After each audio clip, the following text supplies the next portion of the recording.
Les personnes de même sexe et de même âge ont des comportements différents. Chaque personne est unique, vous me direz. Cependant, plusieurs facteurs en sont la cause, notamment la position dans la famille. Aujourd'hui, nous allons parler de l'ordre de naissance dans la famille. Comment la position d'un individu peut influencer son comportement? Nous allons répondre à cette question et à bien d'autres après le générique.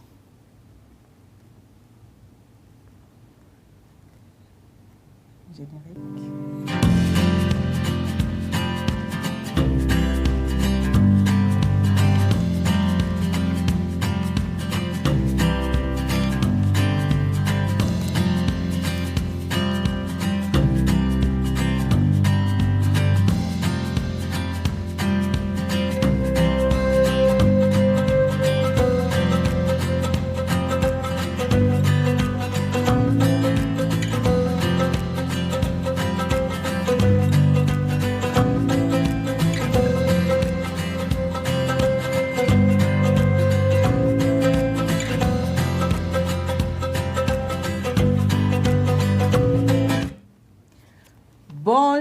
Bonjour chers téléspectateurs de la Garnet TV. Bonjour madame, monsieur et bienvenue à cette émission de Garnet TV, cette nouvelle émission qui se nomme Famille carte sur table.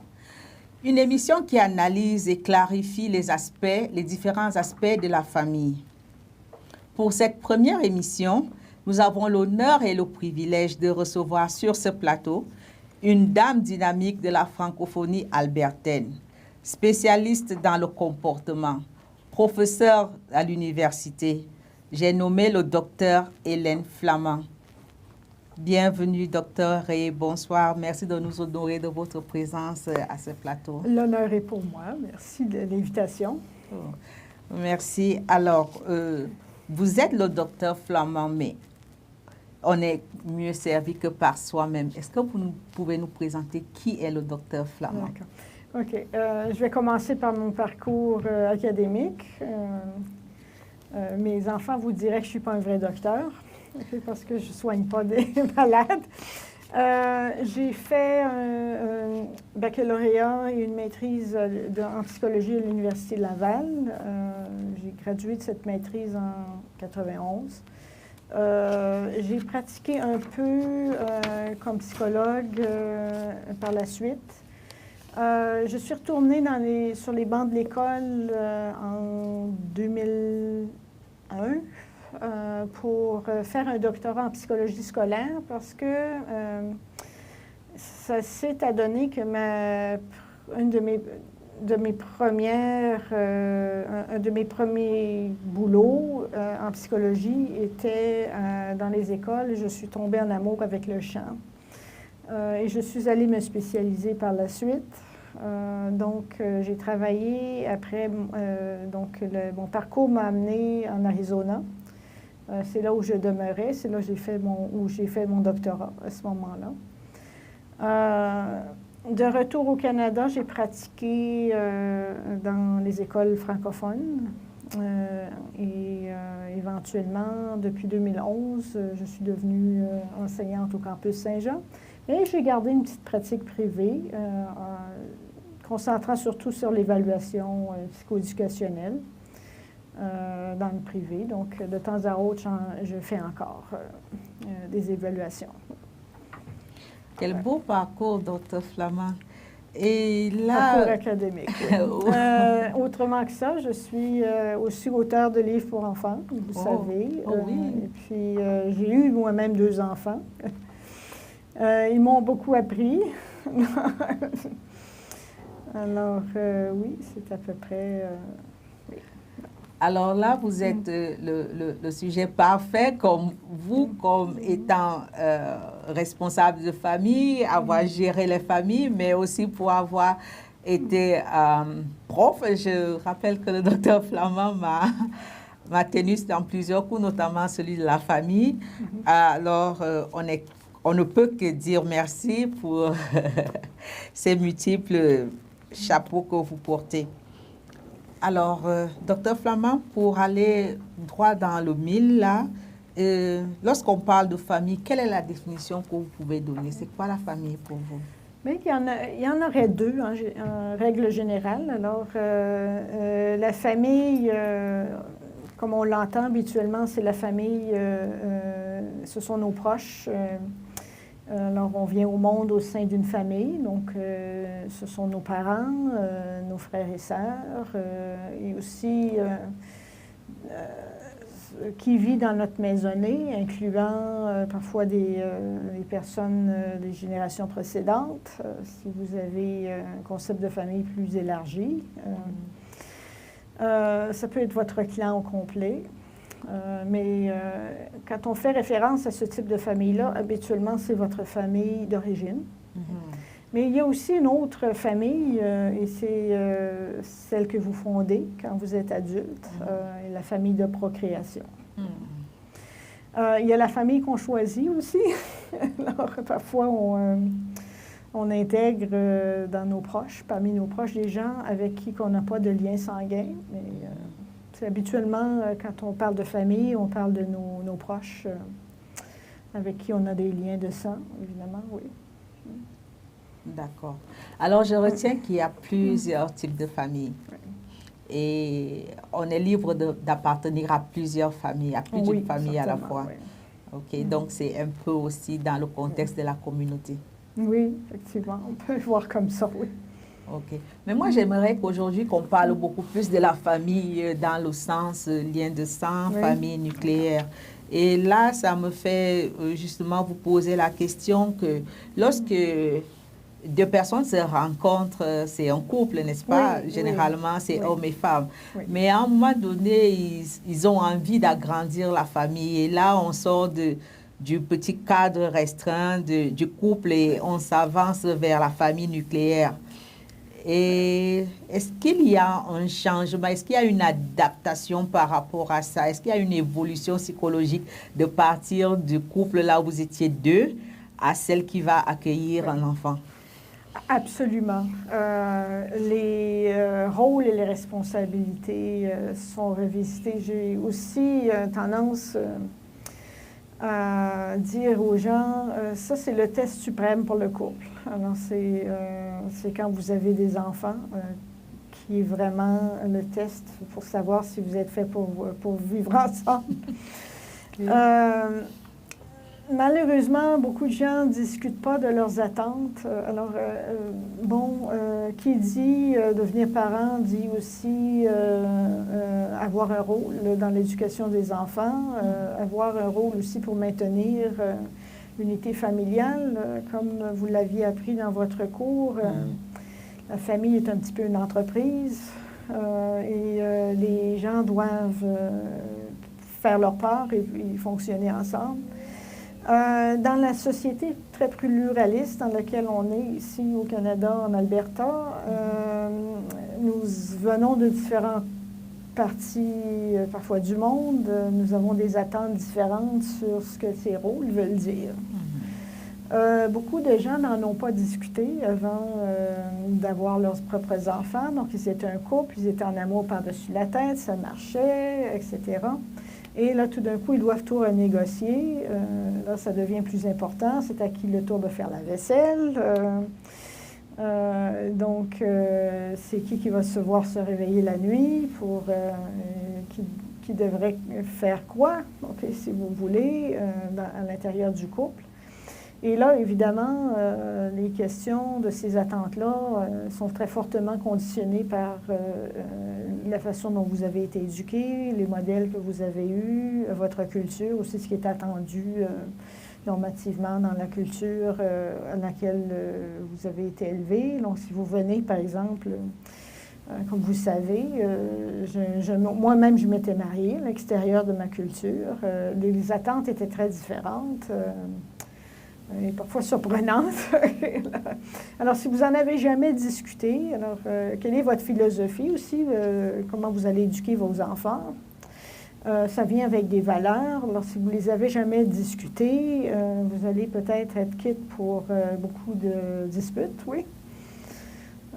Donc, je conseille aux gens, quand qui vivent ensemble ou alors qu'ils décident de se marier ou non, mais du moment qu'ils décident d'avoir des enfants, peut-être qu'ils devraient avoir ces discussions-là avant. Alors, quelle est ta façon de voir l'éducation, par exemple?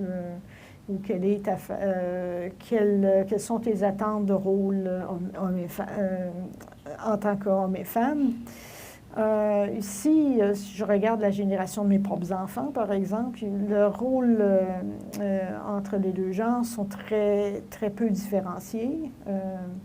Mais peut-être qu'ils vont se marier avec des gens qui ont des attentes autres. Et ça va être un choc. Oui.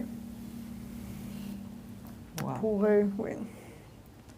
Alors, vous suggérez aux parents, vous conseillez aux parents, aux futurs parents, avant de franchir le pas, de bien discuter? Exactement. Vous allez peut-être vous sauver un voyage chez le juge et l'avocat, oui, si vous le faites, oui. Il y a autre chose aussi, je pense aux personnes issues de l'immigration aussi, la façon qu'ils conçoivent leur rôle familiaux peuvent changer parce qu'ils ne sont plus dans les mêmes circonstances ou les mêmes contextes culturels dans lesquels ils étaient, puis ils doivent s'adapter. Ça ne va pas toujours bien. Donc, ce sont aussi des discussions à avoir. Tout à fait. Alors, docteur, je vous remercie pour cette précision-là. Donc, je comprends bien, si je comprends bien, avant de décider à agrandir la famille, il faut avoir une discussion. Bien, vaudrait mieux que vous les ayez, que vous discutiez de vos valeurs, parce que si elles sont incompatibles, vous allez trouver le rôle de parent très difficile. Et peut-être votre mariage ne survivra pas, si tel est le cas.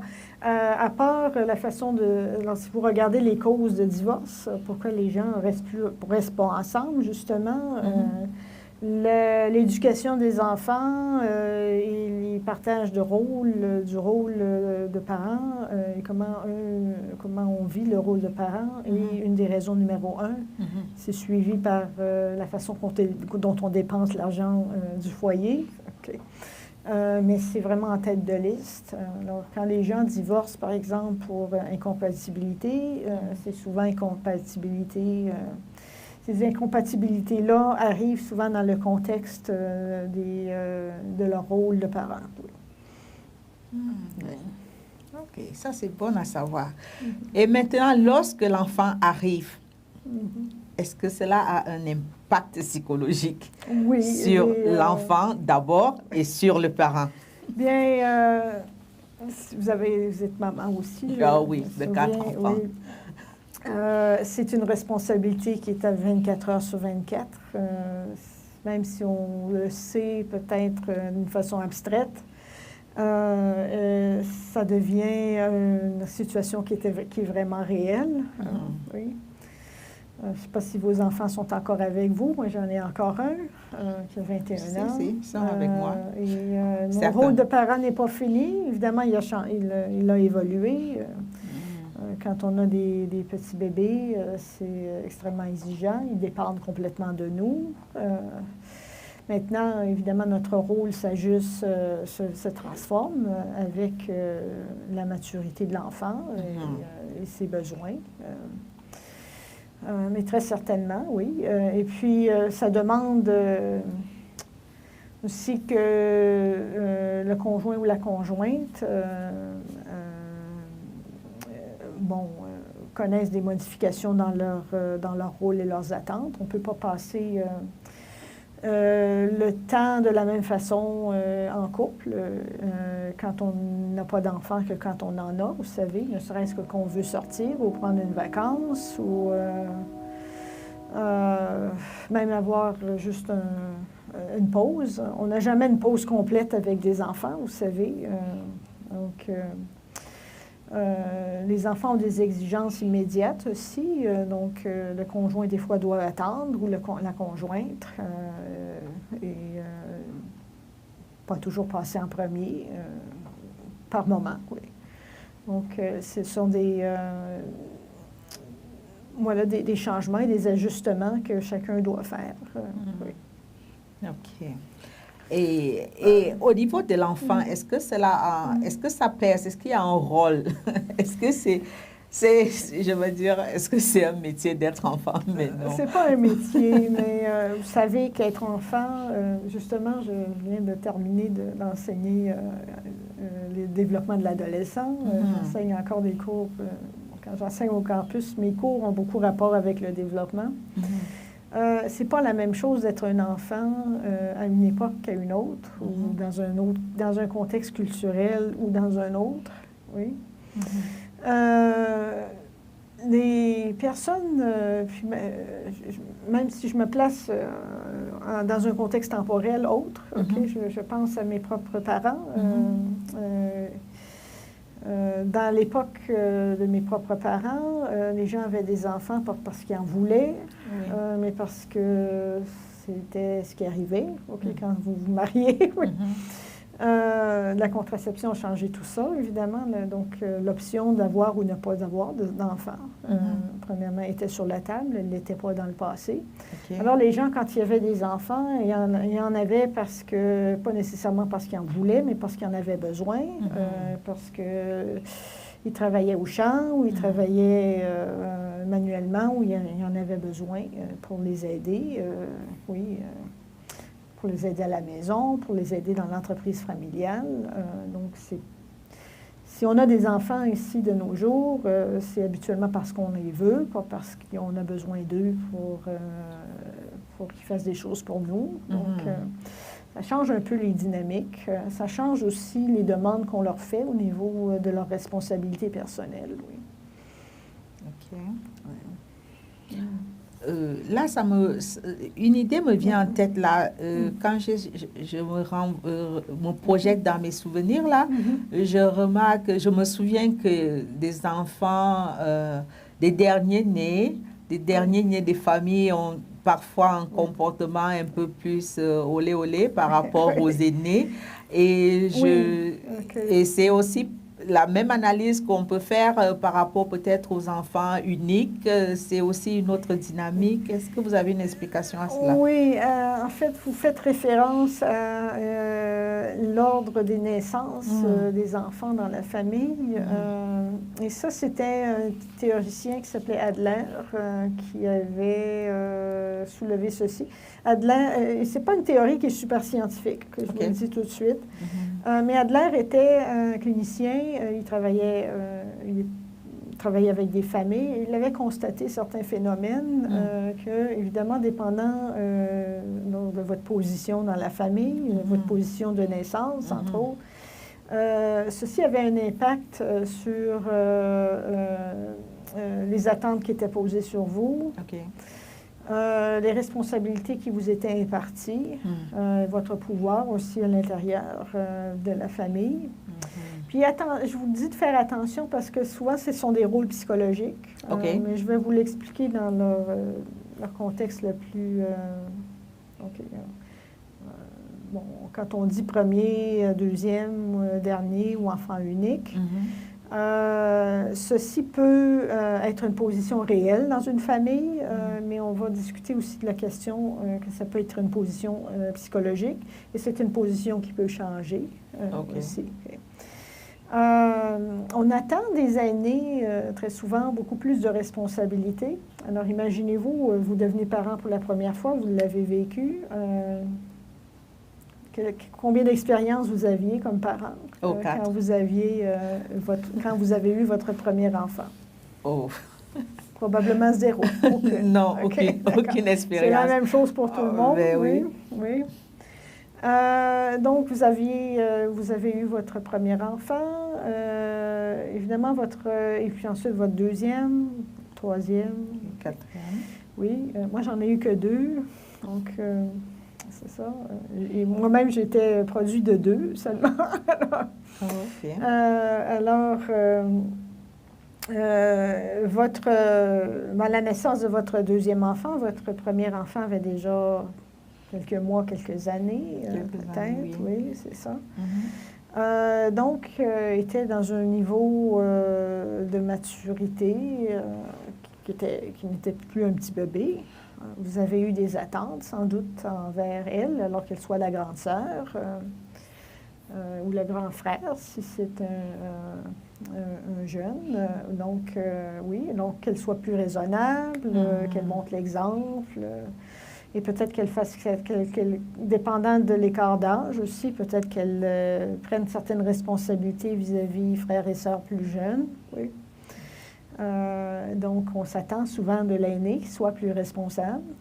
Et souvent, ils répondent aussi de cette façon-là en étant responsables. Les enfants veulent notre approbation. Et ils répondent aux attentes qui sont faites sur eux. Oui. OK. Oui. Donc, alors ça, c'est un rôle, le rôle de personne aînée, oui. Vous avez le rôle de deuxième, mais évidemment, ça peut changer selon que vous pouvez être deuxième et dernier aussi, vous pouvez avoir plus qu'un rôle. Oui. Vous pouvez être premier et enfant unique, rester enfant unique. Vous pouvez avoir plusieurs frères et sœurs avant et après vous, donc ceci vous rend l'enfant du milieu, vous donne cette position. Et cette position peut être partagée parce que, évidemment, on n'a pas que 3 enfants dans une famille, souvent. Oui. Donc, et vous avez le petit dernier ou la petite dernière. Ceci va avec, évidemment, d'autres formes d'attente. En général, si vous êtes le dernier ou la dernière, les combats qui ont été faits pour avoir de la liberté dans la famille ont été faits par vos aînés. D'autre part, si vous êtes le petit dernier, on vous traite en bébé et on n'a pas tendance à vous donner autant de responsabilités.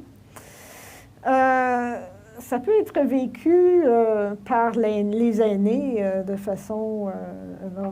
parfois, il y a des rivalités entre les enfants et ce sont les choses, évidemment, que les enfants regardent. Alors, comment ils sont traités par rapport à leur rôle. Oui.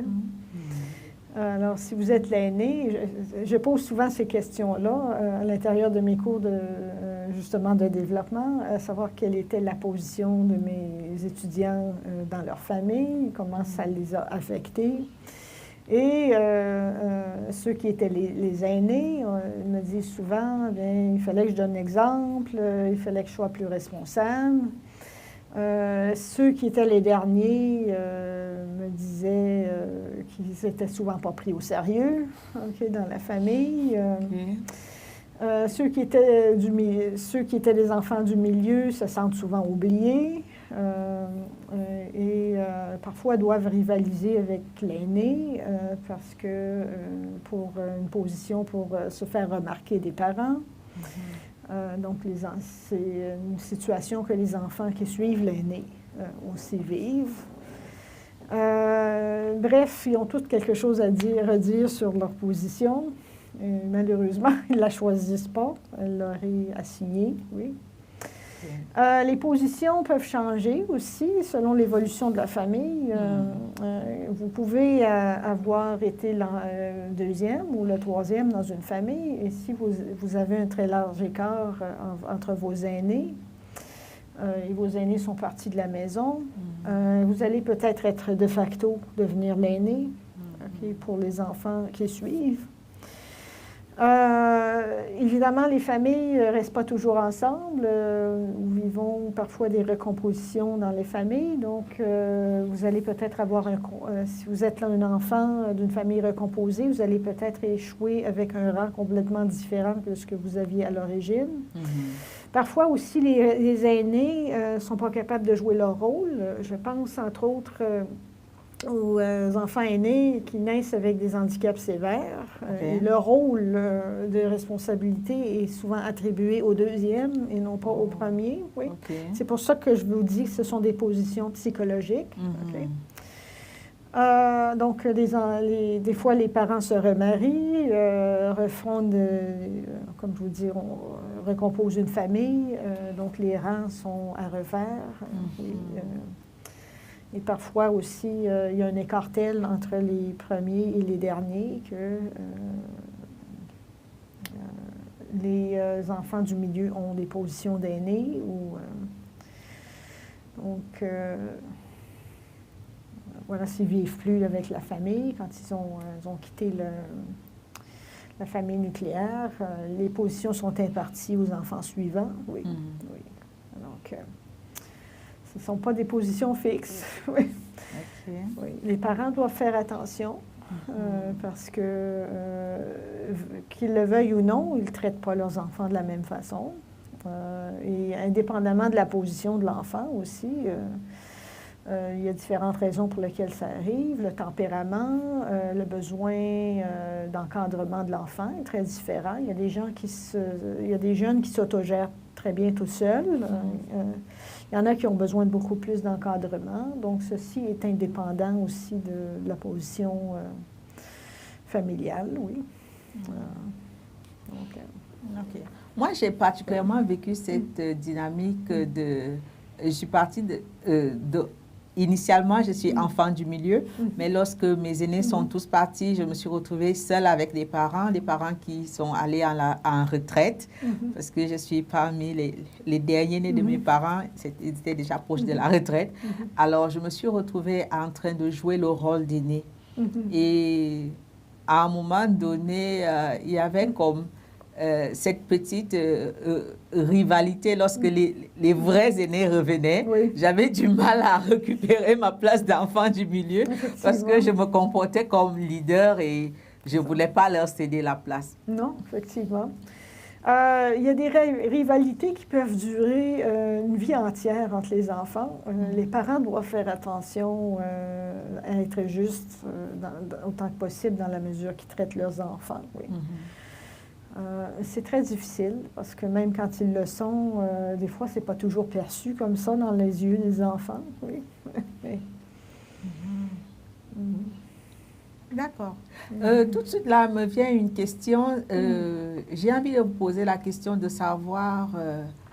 je ne sais pas si c'est comme un transfert.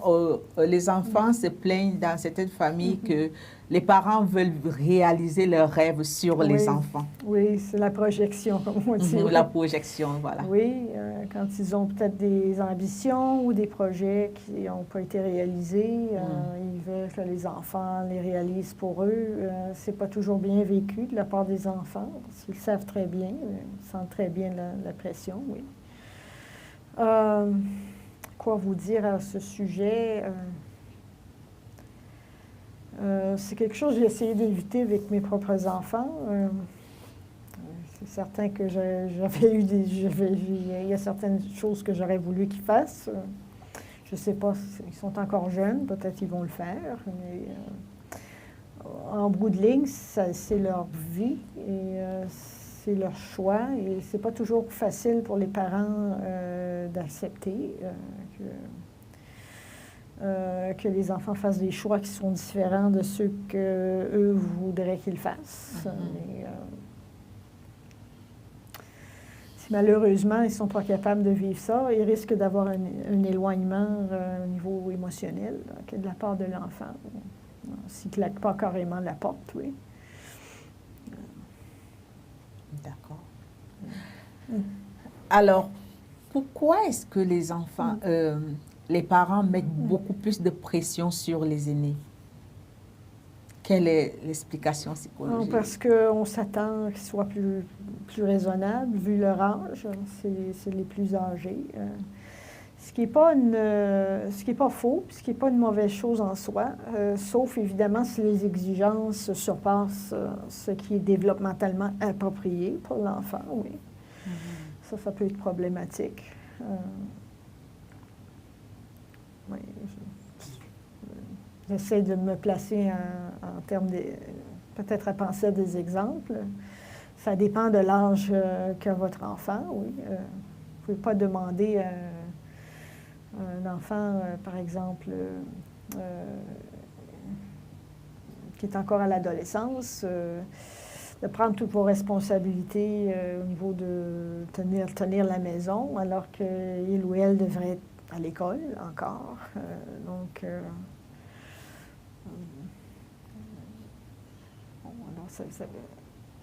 Alors ça ferait partie du type d'exigence que vous ne pourriez pas avoir avec un jeune.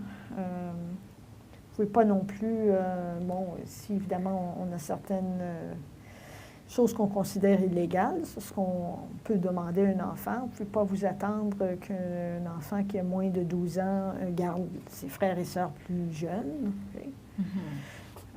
Vous pouvez peut-être vous attendre qu'ils prennent soin d'eux-mêmes en attendant que vous arriviez du travail, mais c'est à peu près ça. Est-ce que vous pouvez exiger qu'ils travaillent en même temps qu'ils sont adolescents et font des études? Oui et non. Il y a des raisons pour lesquelles on a des heures limitées de travail pour les adolescents au niveau des lois qui régissent justement le travail pour les mineurs, en ce qui concerne ce qu'on leur demande de faire exactement, oui.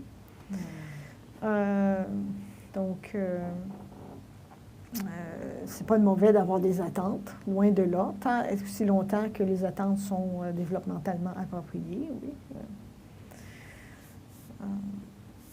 Là où ça devient un peu plus compliqué, c'est la question des privilèges. Alors, normalement aussi, les aînés s'attendent à avoir des privilèges en raison, des fois, des responsabilités qu'ils ont. Oui.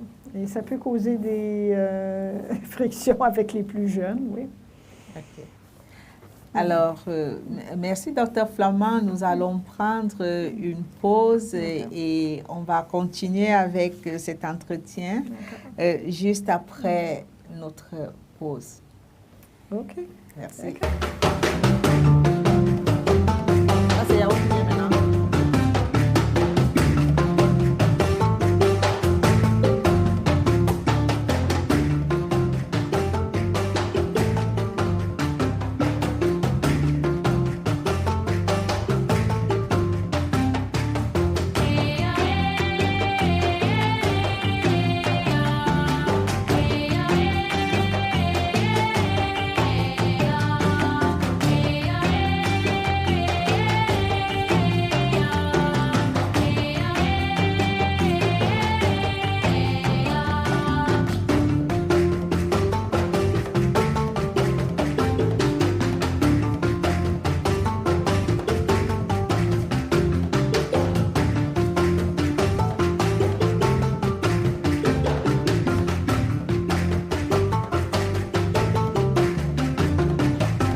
Bienvenue chez NGC Financial Services, votre compagnie de transfert d'argent du Cameroun au Canada, du Canada au Cameroun. Vous payez par Interac, dépôt bancaire ou sur notre site www.ngcfinancialservices.com et votre récipiendaire reçoit dans les minutes qui suivent un paiement par dépôt mobile money, dépôt bancaire ou en paiement de facture international with NGC Financial Services. Send and receive money in minutes. Mobile money deposit back home. Account provisioning. International bill payments. Very low cost and very competitive rate. Retrouvez-nous sur www.ngcfinancialservices.com pour plus d'infos ou services plus 1-800-451-42-10. Ligne sans frais. Application pour Android disponible.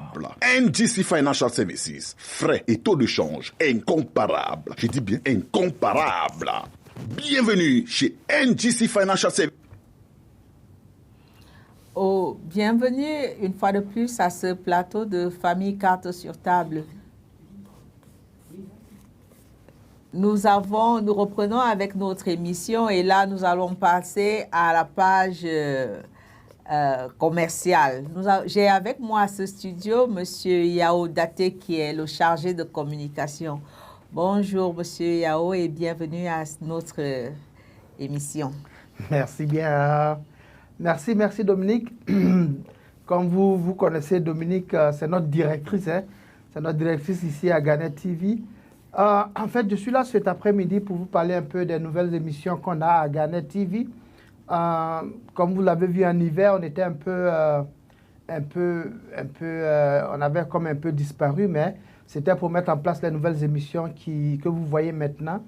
Le dimanche dernier, vous avez vu le micro politique de Bartel qui a repris. Le vendredi dernier, c'est Friday Fever Show avec DJ Meps qui a aussi repris. Et donc, c'est ça. Aujourd'hui, c'est la vie familiale avec le docteur Flamand que beaucoup d'entre vous connaissent d'ailleurs. Elle est à l'université, elle est au campus Saint-Jean. Et donc, bientôt, il y a de nouvelles émissions qui arrivent. On aura bientôt une émission sur l'immigration. On a bientôt une émission des jeunes. Donc, c'est beaucoup d'émissions qui s'en viennent pour animer l'été. Et donc, nous vous demandons de nous suivre. Suivez-nous sur Gannett TV. Et c'est la place vraiment qu'il faut être pour cet été-là. Mais aussi, je vais profiter, comme je suis là pour parler de notre Sawa et Bois. Sawa et Bois, c'est une sorte de plateforme où on trouve toute la nourriture africaine. En fait, vous pouvez faire votre épicerie sur Gannett et sur Sawa et Bois. Vous pouvez manger sur Sawa et Bois. Vous pouvez même vendre des habits sur Sawa et Bois. Donc, c'est un magasin africain qu'on a ouvert. C'est en ligne et donc où tout le monde peut partir mettre vos informations. Si vous avez besoin de nous, il y a une seule adresse, c'est vraiment gannettv.com. Appelez-nous. Nous sommes au 9820 44e avenue ici à Millwood. Sinon, appelez notre direction commerciale au 1-855. Le numéro de téléphone se trouve sur nos différents réseaux, sur notre plateforme. Encore une fois, merci. Merci à la directrice. C'est une émission très intéressante et les gens commandent d'ailleurs que c'est une très très belle émission. Donc, merci encore et puis à très bientôt. Mais vous ne partez pas tout de suite là. Vous avez pas mal de programmes, de projets pour l'été, surtout avec les jeunes. Oui. C'est ça, c'est vrai. J'ai failli oublier ça. C'est que cet été, nous sommes au laboratoire en train de mettre en place cette émission-là où les jeunes pourront venir ici apprendre tout ce qui est la télévision, comment faire des vidéos, comment faire des enregistrements, comment faire du journalisme. Et donc, nous sommes en train de voir, c'est un projet qui est en cours de conception.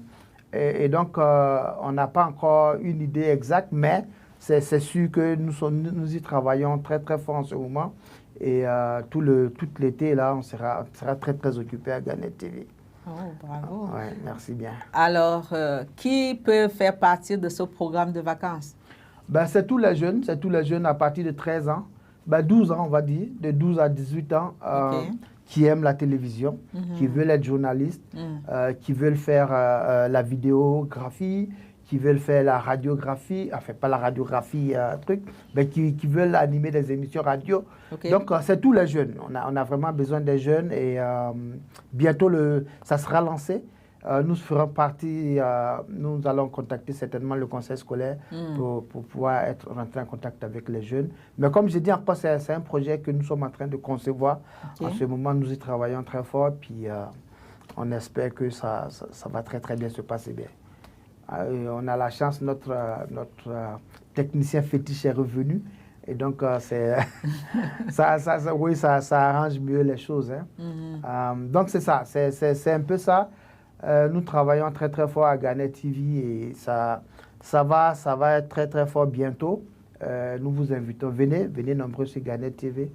Continuez à nous suivre sur votre télévision communautaire. C'est magnifique. C'est la place où il faut être cet été. Ça sera du lourd pour des jeunes. Absolument. Oh, j'aurais aimé être jeune et venir profiter de cette belle opportunité. C'est pas trop tard, Faites venir les enfants.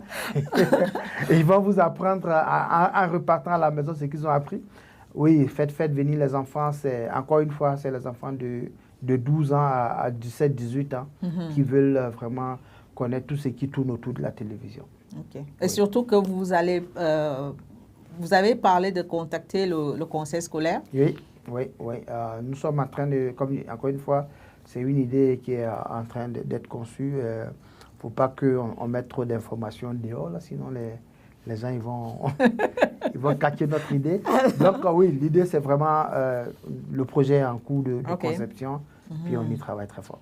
Alors, vous êtes au courant, alors pour manger, pour s'alimenter africain, une seule adresse, Sawa et Bois. Passez vos commandes de nourriture dans des restaurants. Vous n'avez pas dit que c'était des restaurants agréés, je le dis pour vous. Absolument. Des restaurants agréés dans la province de l'Alberta. Et aussi, faites votre épicerie dans des multiples magasins africains. Il n'y a plus d'excuses maintenant pour dire oh, je ne peux plus manger comme dans ma culture parce que tout est à votre disposition. Alors, votre mot de fin, monsieur? Oui, en fait, encore une fois, je vous invite. Suivez-nous sur Garnet TV. C'est vraiment la place. Il y a toutes les informations que je viens de vous donner là vont être suivies sur Garnet TV. Chaque émission que nous faisons et chaque projet que nous avons, nous allons le lancer sur Garnet TV. Pour Sawa et Bois, toutes les informations sont sur sawaebois.ca. www.sawaebois.ca. Vous pouvez aller commander la nourriture en ce moment. C'est un marché, enfin, les restaurants sont spécialement africains et caribéens. Et ouais, venez nombreux. Il y a beaucoup de restaurants maintenant sur Sawa et Bois et vous pouvez commander sur la nourriture. Et aussi, vous avez un call center. Absolument. Absolument. Donc, OK. Alors, je vais vous laisser partir, monsieur Yao, mais là, ça sera sous la pub. Merci.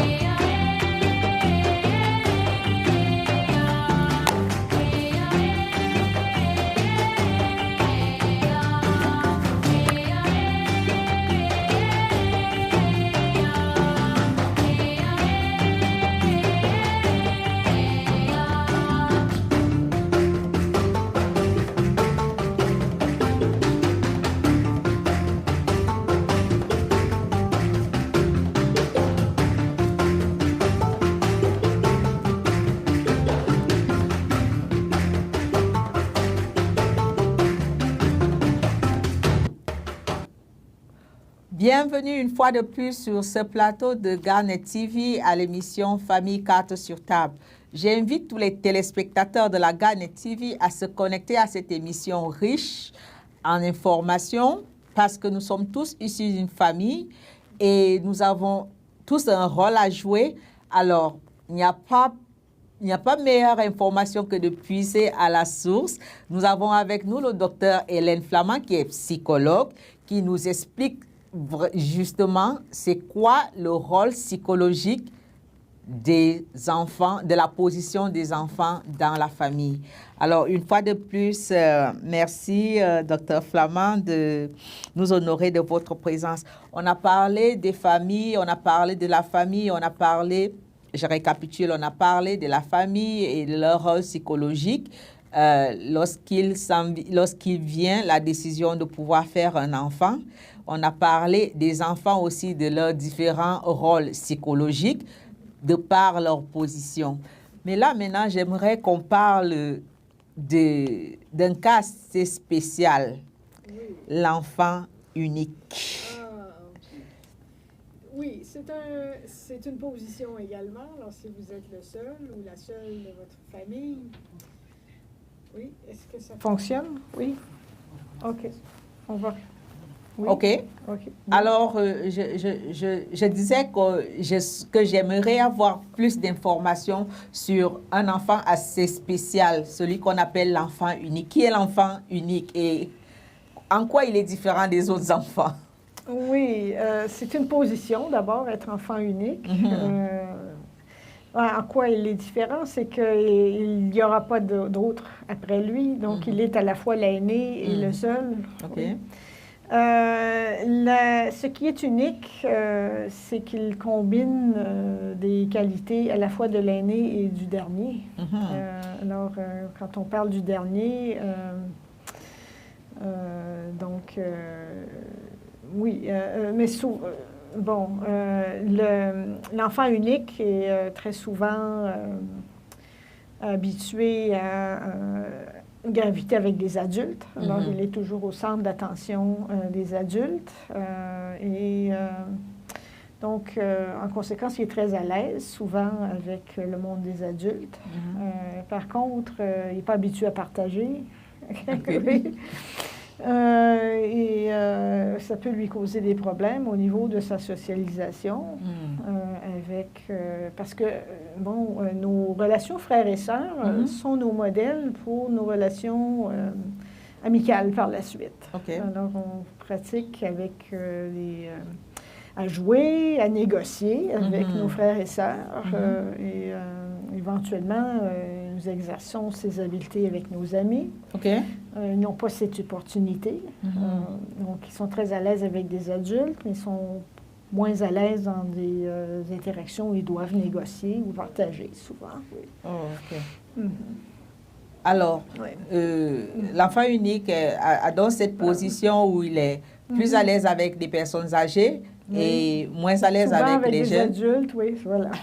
Il est moins à l'aise avec les âgés, c'est ça? Avec les plus jeunes, c'est ça? Ah, c'est ça. Parce qu'il n'est pas habitué à négocier, partager sa place. Donc, c'est parfois un problème qu'on peut voir. Oui. Donc, on peut dire qu'il a un problème de socialisation? Ben, pas nécessairement, mais ça peut être plus difficile pour lui d'apprendre ces habiletés que les autres enfants doivent, par nécessité, faire. Oui. OK, d'accord. Ou ils peuvent trouver que c'est un peu difficile pour eux. Oui. Quand ils arrivent avec d'autres enfants, de devoir partager, de devoir négocier, de ne pas toujours être le centre de l'attention. Donc, pas nécessairement qu'ils vont développer des problèmes, mais ils peuvent trouver ça difficile. OK. Oui. D'accord. Alors, de quand ils disent que les parents sont un peu laissés aller, un peu autocrates envers l'enfant unique? Oui, pas nécessairement avec l'enfant unique. Les parents ont tendance à avoir des styles avec tous leurs enfants, mais ils sont souvent plus exigeants envers l'aîné. OK. Mais c'est quelque chose que ceux qui sont aînés disent, oui. À savoir, est-ce que c'est une perception, est-ce que c'est la réalité? Parfois, la différence est subtile, oui. Alors, vous dites que les parents ne sont pas autocrates envers les enfants uniques? Est-ce qu'ils ont la même rigueur avec les enfants uniques qu'à une famille nombreuse? Pas nécessairement plus rigoureux, mais souvent plus protecteur. Oh, OK, oui, protecteur. Ça, c'est pas la même chose. Donc, on veut pas qu'ils se blessent ou qu'ils se fassent mal, etc. Oui, donc parfois, on a tendance à les couver un peu, oui. Avec les cadeaux? Évidemment, ils n'ont pas à partager.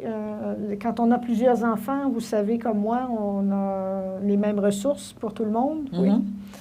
Donc, il faut partager les ressources qu'on a entre plusieurs enfants. Donc, ce n'est pas la situation des enfants. Comme quand je vous dis qu'ils ne sont pas accoutumés à partager ce qu'ils ont. OK. C'est ce que je veux dire, oui. Mais quand nous, on étudiait, quand j'étais plus jeune, les enfants uniques avaient des privilèges que nous, autres familles nombreuses, en avions pas. Par exemple, on pouvait voir un enfant unique véhiculé avec une auto à un très jeune âge. Ben, ils avaient des fois plus de choses. Je me rappelle parce que vous me rappelez, j'avais une amie comme ça, on l'enviait tous parce qu'elle avait une piscine. C'était dans notre quartier, oui. Il y avait une piscine chez elle, elle avait tout ce qu'elle voulait, ou en tout cas en apparence. J'ai appris que la réalité était moins rose par la suite, mais en ce qui concernait le matériel, elle avait apparemment plus de choses. plus de jouets, plus de matériel, plus... La famille avait l'air d'avoir plus d'argent aussi, mais évidemment, elle n'était pas habituée à partager. Oui. Donc, c'est... Je me rappelle encore de son nom. Je me demande ce qu'elle est devenue tout d'un coup. Oui. Mais on dit tantôt aussi que les enfants uniques sont capricieux. Bien, c'est ça. Si vous n'êtes pas habitué de négocier, bon, si vous avez, par exemple, vous avez eu des enfants, vous aviez des jouets, ils devaient s'arranger entre eux. Parfois, vous ne pouviez pas avoir, l'enfant ne pouvait pas avoir tout ce qu'il voulait, il devait partager les jouets avec ses frères et sœurs. Donc, c'est comme ça qu'on apprend à interagir avec les autres aussi.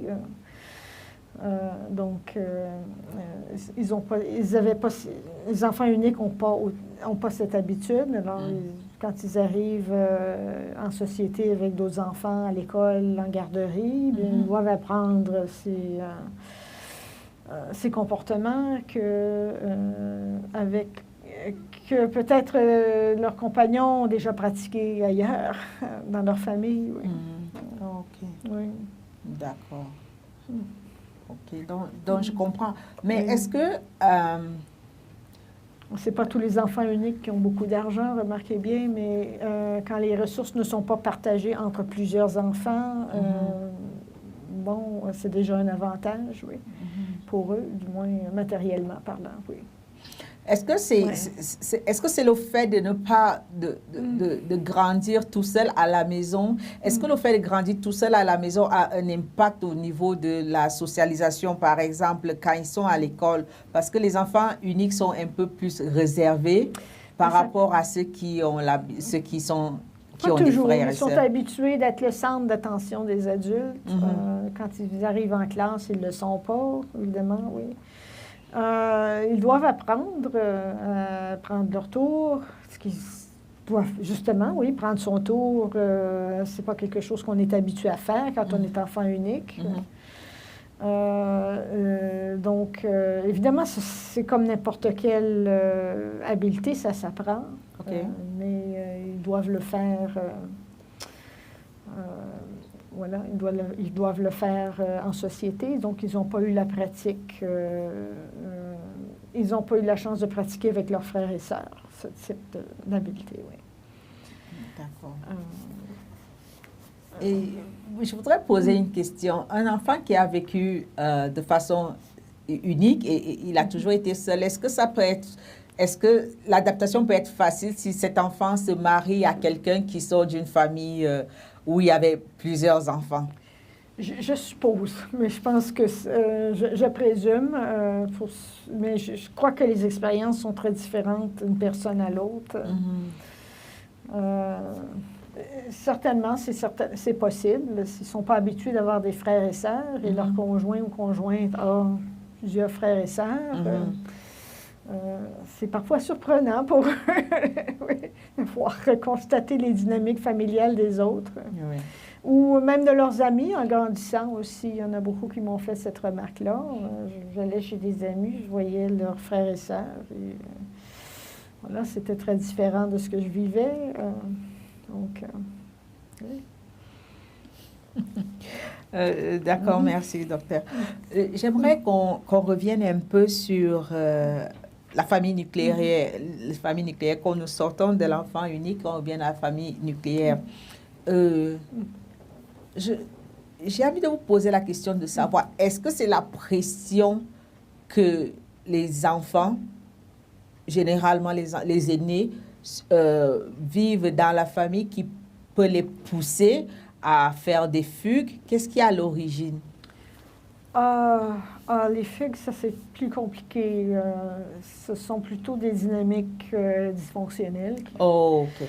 Et on parle souvent de questions abusives. Donc, ce n'est pas vraiment une question de rang, je vous dirais. OK. Donc, est-ce que c'est plus la question, quand on voit, je ne sais pas si vous êtes allé déjà à la maison Yes, ici. Oui, j'y étais allée.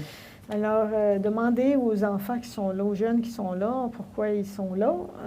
Et vous allez voir, ils ont été soit abusés, ils sont partis, où il y avait des parents qui avaient des problèmes d'alcool, de drogue, de dépendance, qui ne pouvaient pas remplir leur rôle. On les a jetés dehors pour différentes raisons, en raison de l'orientation sexuelle parfois. Alors, mais une des raisons pour lesquelles les jeunes fuguent, c'est justement des situations abusives. Okay. Donc, c'est pas le fait d'être aîné, oui, comme tel, qui conduit à ça. Mais... OK. Alors, docteur, nous allons passer à la... Je ne sais pas si c'est la deuxième ou la troisième partie de notre émission qui consiste aux défis. Oui. Les défis? D'accord, oui. Est-ce qu'on a une... Est-ce que tu as... OK. Alors, oui. Quels sont les défis que les enfants rencontrent dans leur rôle d'enfant? La responsabilité d'enfant.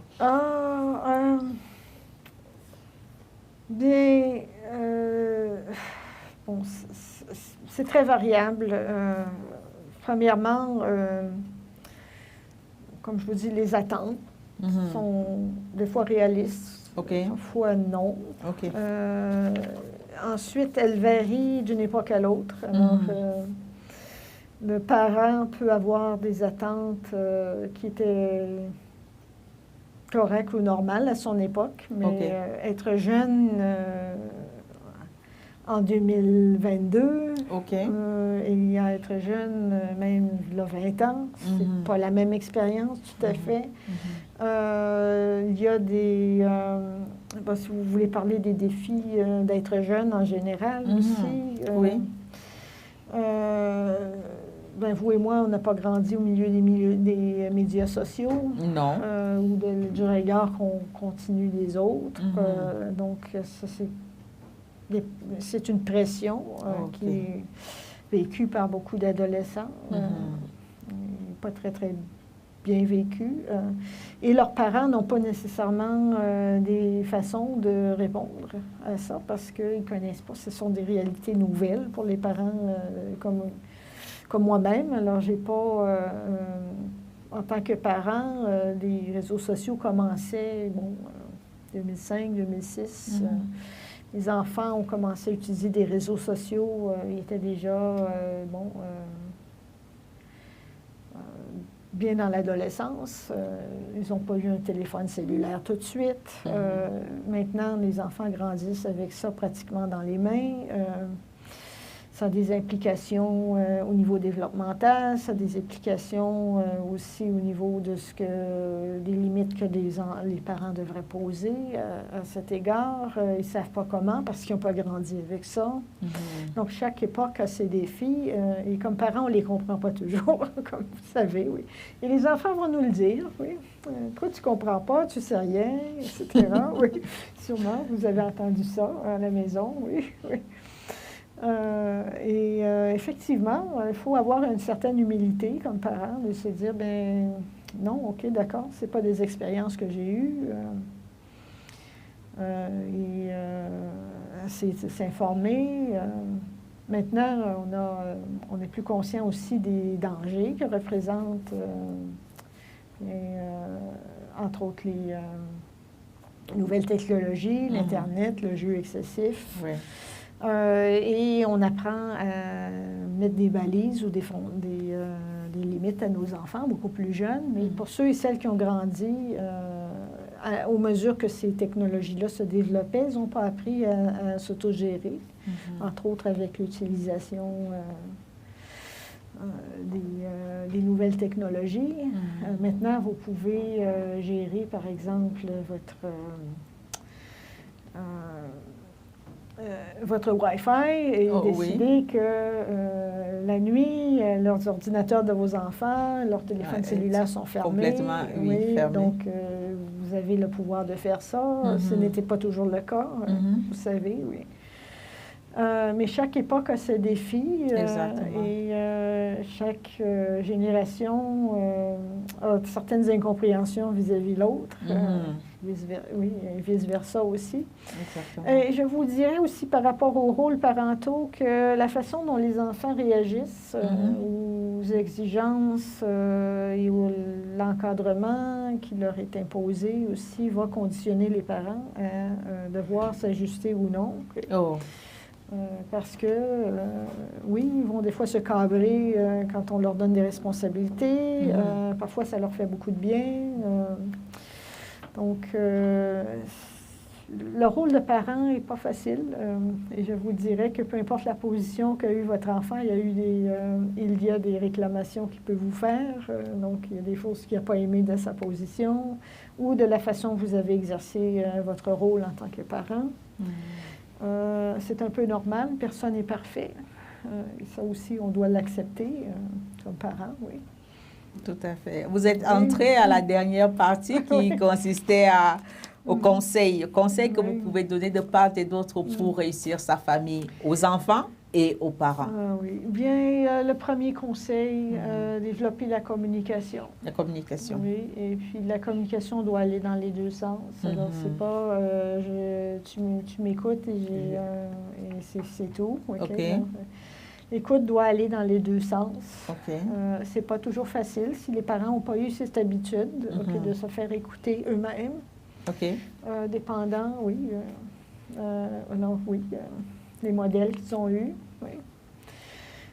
C'est vraiment le numéro 1, je vous dirais. La communication. Oui. Dans les deux sens. Oui, oui. OK. L'encadrement doit être suffisant et souple à la fois. OK. Donc, vous devez tenir compte, votre enfant, en grandissant, va avoir des besoins qui sont différents au niveau de son encadrement, quelle sorte d'encadrement il a besoin. Oui, donc ça va changer, vous devez vous adapter. Oui. OK.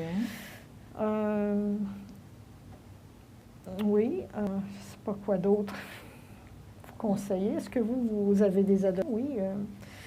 Est-ce qu'il y a des choses que vous avez trouvées particulièrement difficiles, peut-être? Trouver difficile, c'était traiter au cas par cas. Oui. On ne peut pas généraliser l'éducation, non. C'est exactement ça, oui. Chacun a son tempérament, chacun a sa façon d'être. On ne peut pas venir avec tel modèle pour appliquer un autre. Oui, sinon je serais riche. J'aurais un livre de recettes, puis ça marcherait pour tout, là. Oui. Mais c'est pas comme ça que ça fonctionne, vous savez, oui.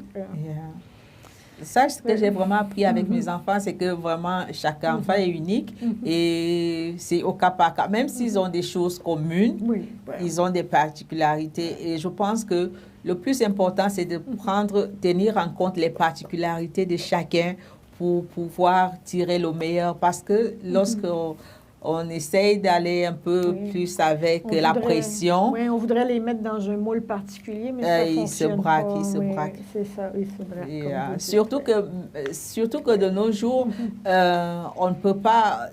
À un moment donné, ça devient la négociation. On ne peut pas tout leur imposer. On a beau dire que, bon, OK, on peut arrêter, on peut contrôler le Wi-Fi à un certain moment, mais... Au moment où ils ont le Wi-Fi, on ne sait pas on ne peut pas aller. Vont faire avec? On ne sait pas, jusqu'où ils vont. Oui, ça c'est un autre conseil, c'est important. On peut leur donner les bons exemples. Je veux dire, si nous-mêmes, on est toujours sur nos appareils et on ne les écoute pas, mais il y a des bonnes chances qu'ils fassent la même chose. Donc, on peut certainement les conseiller du mieux qu'on peut, puis essayer de leur donner le meilleur exemple qu'on peut, en espérant qu'ils le suivent. Mais éventuellement,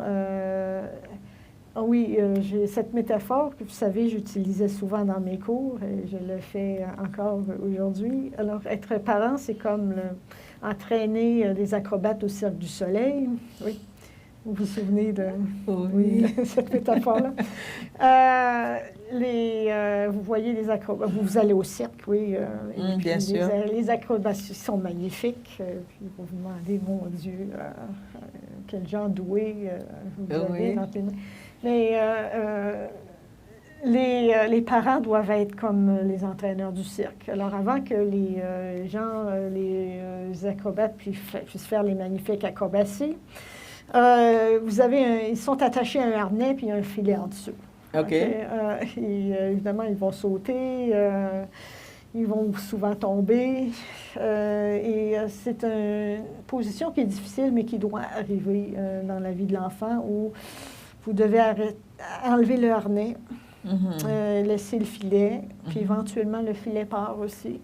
Mais si vous n'avez jamais fait ça, vous n'avez jamais enlevé la corde qui attache votre enfant, vous ne pouvez pas vous attendre qu'il saute dans les airs et que ce soit parfait la première fois.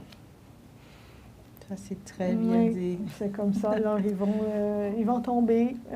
Puis, si vous êtes un parent responsable, vous allez être le filet. Et éventuellement, ils vont être capables de sauter sans que vous soyez en dessous, que vous teniez le filet. Et ça va vous faire mal au cœur. Mais ça doit arriver, le développement de l'enfant, oui. D'accord. Oui. Ça, c'est très bien dit. Ça, c'est très bien dit, docteur.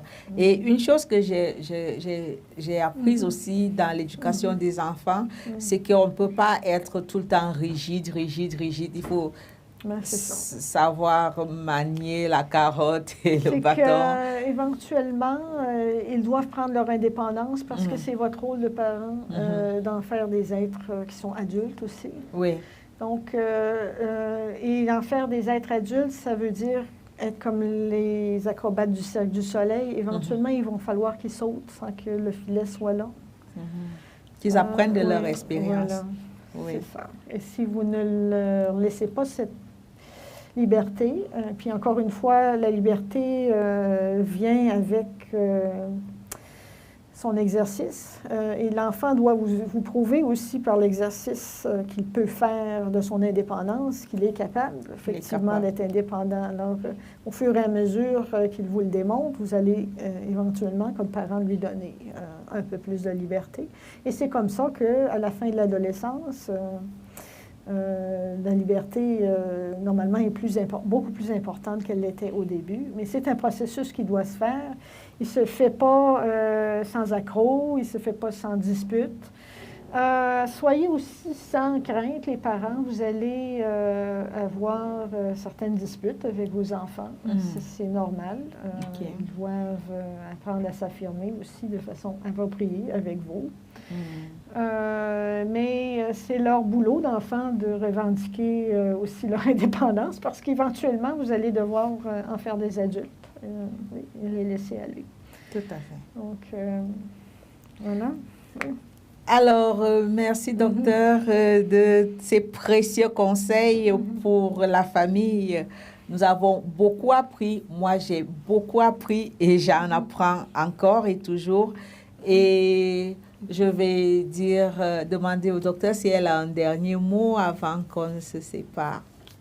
Eh bien, c'est le boulot, l'être parent, c'est le boulot le plus difficile de votre carrière. C'est aussi le plus... passionnant? Oui, bien, en fait, le plus satisfaisant aussi.